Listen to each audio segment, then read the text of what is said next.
જૂનાગઢ શહેરના વણઝારી ચોકમાં આવેલ આસ્થા કોમ્પ્લેક્સમાં પાંડેજી ફાસ્ટ ફૂડ નામની દુકાન ધરાવતા માલિકે દુકાનની ચીમની બહાર મૂકી છે, જેને લઈને આસ્થા કોમ્પ્લેક્સ પર આવેલ વેપારીઓને જોખમ ઊભું થાય છે।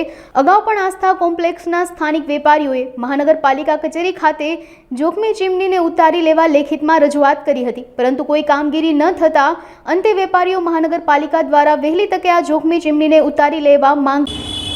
કિશન મહેશ કુમાર ત્રિવેદી આ આસ્થા કોમ્પ્લેક્સમાં બીજા માળ ઉપર દુકાન ધરાવું છું, બરાબર ને પહેલા માળ ઉપર અહીંયા આગળ નીચે પાંડેજી નામનું રેસ્ટોરન્ટ છે, એ લોકોએ અહીંયા આ ચીમની છે એ ગેરકાયદેસર રીતે ફિટ કરેલી છે।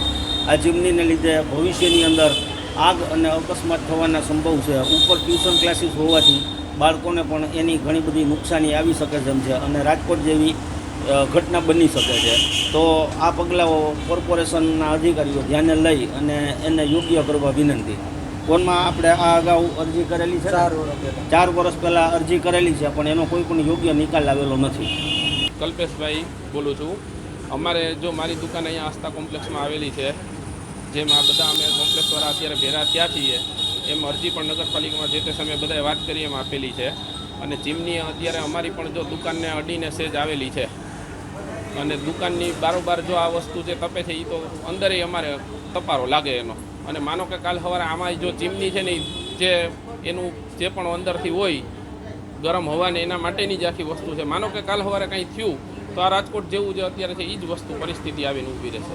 અને ઉપર આ બધા કહે છે એમ જો અમે અત્યારે કોમ્પ્લેક્સના બધા વેપાર કરવાવાળા જે તે વ્યક્તિઓ બધા છે, ક્લાસીસનું જે પણ હોય પણ નુકસાની બધાને થવાની સંભાવના છે આમાં ક્યારેય કાંઈ થયું તો, એટલે આનું ખાસ ધ્યાન દેવું જરૂરી છે જો થઈ જાય ને તો આ વસ્તુ। નામ મારું ચેતનભાઈ દિનેશભાઈ ટાકોદરા, અહીંયા વણઝારી ચોકમાં આસ્થા કોમ્પ્લેક્સમાં બીજા માળે મારી ઓફિસ છે। અહીંયા વણઝારી ચોકમાં આસ્થા કોમ્પ્લેક્સમાં ગ્રાઉન્ડ ફ્લોરમાં એક પાંડેજી નામની ફાસ્ટ ફૂડની એક પાર્સલની દુકાન છે।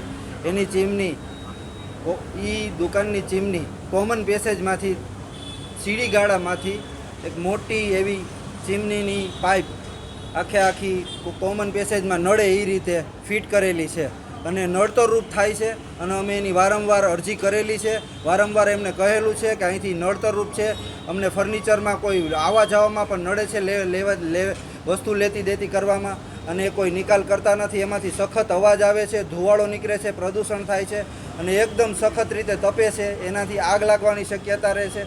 અને એ વસ્તુની અરજી અમે 4 વર્ષ પહેલાં કોર્પોરેશનમાં પણ 2020માં કરેલી છે, જેનો કોઈ પણ પ્રત્યુત્તર કોર્પોરેશન તરફથી મળેલો નથી અને આની વારંવાર અરજી અને કરવા છતાંય કાંઈ પણ ચીમની નીકળેલી નથી। જો આની કાંઈ વ્યવહારના પગલાં નહીં લેવામાં આવે તો રાજકોટ જેવી દુર્ઘટના બની શકે છે। ઉપરના ભાગમાં ટ્યુશન ક્લાસીસના બાળકો, નાના બાળકો 10મા 12માવાળા, 8મા 9માવાળા બાળકો ભણવા આવે છે, એના પણ જીવને જોખમ થઈ શકે છે અને આમાં ગમે ત્યારે આગ લાગી શકે છે। એકદમ સખત ધગધગતી ચીમની અને સખત અવાજ, પ્રદૂષણ અને ધુવાળો નીકળે છે, જે એકદમ કોમન પેસેજમાંથી નડતરરૂપ રીતે નીકળે છે। તો એ હટાવવાની અમે વારંવાર અરજી કરેલી, ન કોર્પોરેશન તરફથી કે ન એ કોઈ પણ એ પાર્ટી તરફથી કાંઈ પણ રિસ્પોન્સ મળેલો નથી।